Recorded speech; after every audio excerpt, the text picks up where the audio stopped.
প্রিয় দর্শক, আমাদের সেনাপ্রধান জেনারেল ওয়াকারুজ্জামান গত 25শে ফেব্রুয়ারি রাজধানীতে একটি অনুষ্ঠানে দেশের বিভিন্ন ইস্যুতে, সাম্প্রতিক বিভিন্ন ইস্যুতে বেশ কিছু অনেকটা খোলামেলা মন্তব্য করেছেন এবং সেটি নিয়ে গত কয়েকদিন ধরে তার বক্তব্যের পক্ষে বিপক্ষে নানান ধরনের আলোচনা, সমালোচনা, ব্যাখ্যা বিভিন্নভাবে উঠে আসছে টেলিভিশন টক শো গুলো থেকে শুরু করে রাজনৈতিক মহলে। এখন টেলিভিশনের টক শো গুলোতে সাধারণত একটু বুদ্ধা শ্রেণীর মানুষেরা যান, তাই না? আর রাজনৈতিক মহলে যে আলোচনাগুলো হচ্ছে সেখানে তো নিশ্চয়ই অভিজ্ঞ মানুষরাই আলোচনায় তারা যে যার মতো আলোচনা করছেন, কিন্তু সাধারণ মানুষ আসলে কি ভাবছেন তাদের মন্তব্যগুলো তো আর টেলিভিশনে তুলে আনা হয় না।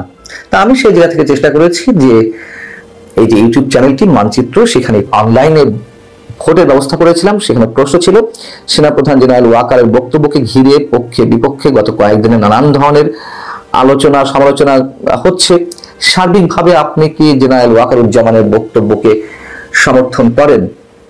যেহেতু তিনি ওই দিন নির্বাচন ইস্যুর কথা বলেছিলেন, কতদিনের মধ্যে নির্বাচন হওয়া উচিত, সর্বোচ্চ 18 মাস, তার চেয়েও এই বছর ডিসেম্বরে হওয়া উচিত, আইন শৃঙ্খলা পরিস্থিতির অবনতি কেন ঘটলো, বিডিআর হত্যাকাণ্ড নিয়ে নানান ধরনের প্রশ্ন তিনি তুলেছিলেন। পাশাপাশি নিজেদের মধ্যে যে অন্তর্দ্বন্দ্ব রাজনৈতিক দলগুলোর মধ্যে, তাদের স্বাধীনতা সার্বভৌমত্ব বিপন্ন হতে পারে, এইসব প্রসঙ্গ তিনি এনেছিলেন। তো সেই জায়গা থেকে যে ভোটের আয়োজনটি করেছিলাম তাতে ভোট দিয়েছেন 32,000 মানুষ। এর মধ্যে যারা জেনারেল ওয়াকারুজ্জামানের সেদিনের গত 25 ফেব্রুয়ারি বক্তব্যকে সমর্থন করছেন তাদের হার 83%, 100%-এর মধ্যে, অর্থাৎ 26,560 জন তার পক্ষে মত দিয়েছেন, পক্ষ অবলম্বন করেছেন। আর যারা জেনারেল ওয়াকারুজ্জামানের বক্তব্য সমর্থন করছেন না এমন ভোটদাতার সংখ্যা 4,480 জন, অর্থাৎ মাত্র 14% মানুষ তার বক্তব্যের বিরুদ্ধে অবস্থান নিয়েছেন আর ভোটদানের বিরুদ্ধে থেকেছেন বা মন্তব্য নেই কোন ধরনের, এরকম ব্যক্তির সংখ্যা 4%। তো যারা তার পক্ষে বিভিন্ন ধরনের মন্তব্য করেছেন, এই ভোটে 200-এর উপরে কমেন্ট করেছে, শত কমেন্ট করেছে। যারা পক্ষে দিয়েছেন, যারা বিপক্ষে দিয়েছেন, তাদের কিছু গুরুত্বপূর্ণ মন্তব্য এখানে তুলে আনতে চাই। আজকে আমার আর কোনো ধরনের মন্তব্য নাই দিলাম এই ইস্যুতে। এখানে একজন মন্তব্য করছেন যে 1971 রক্ষা করতে হলে সেনাবাহিনীকে অবশ্যই কঠোর এবং বাস্তবসম্মত উপায় খুঁজে বের করতে হবে, না হলে দেশ ধ্বংস হয়ে যাবে। মোহাম্মদ ইব্রাহিম নামের একজন দর্শক তিনি মন্তব্য করছেন, সত্যি সেনাপ্রধান একজন বিচক্ষণ ও দায়িত্বশীলতার সাথে দেশকে সার্বিক পরিস্থিতি পর্যবেক্ষণে রেখেছেন। কাজী গোলাম মাওলা স্বপন তিনি লিখছেন, though it's late, the army chief speech is extraordinary.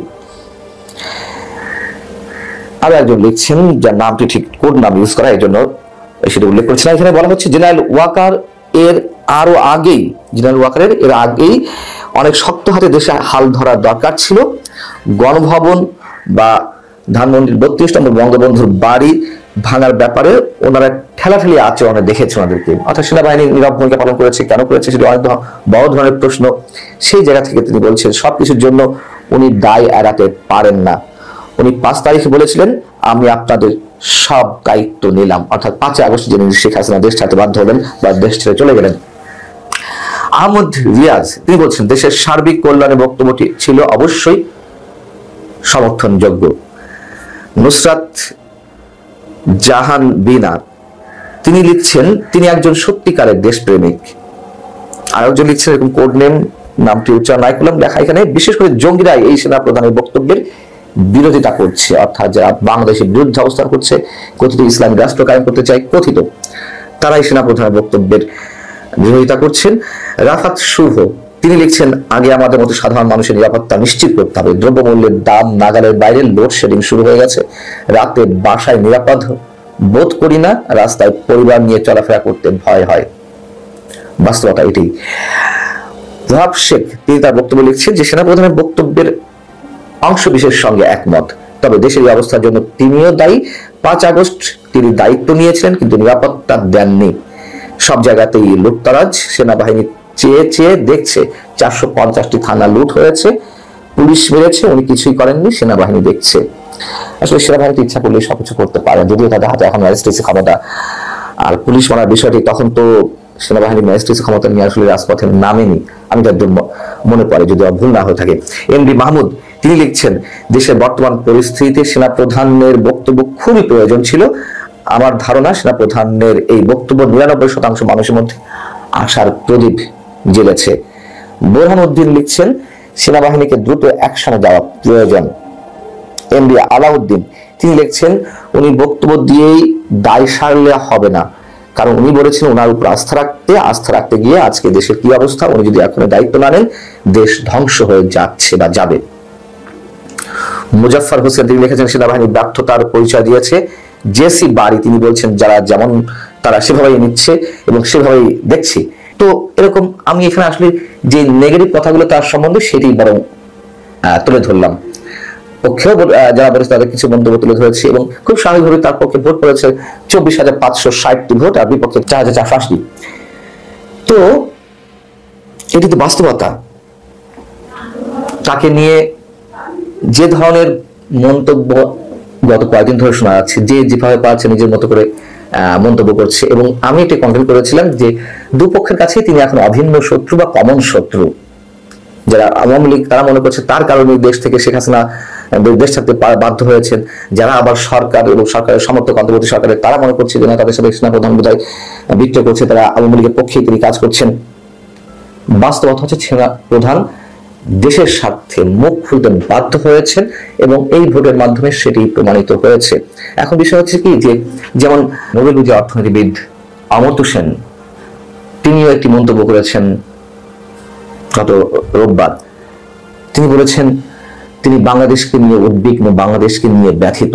Doctor Mohammad ইউনূসের প্রশংসা করেছেন যে তিনি একজন সামর্থ্যবান মানুষ, তিনি ধর্মনিরপেক্ষ মানুষ, তিনি সফল হবেন আশাবাদ ব্যক্ত করেছেন, তবে তাকে অনেক দূর যেতে হবে। এই অনেক দূর যাওয়াটা অবশ্যই অনেক অনেক চ্যালেঞ্জিং। অর্থনীতিবিদ অমর্ত্য সেন তো আর কারো পেইড এজেন্ট না, তাই না?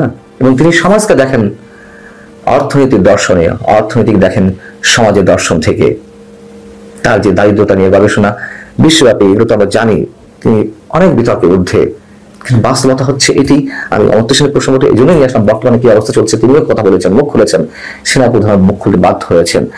আমরা জানি না সামনে আমাদের জন্য কি দিন অপেক্ষা করছে, তবে সেনাপ্রধান যে কথাগুলো বলেছেন অবশ্যই আমিও যেই 83% মানুষ তার পক্ষে মন্তব্য করেছেন তাদের সাথেই আমি থাকতে চাই।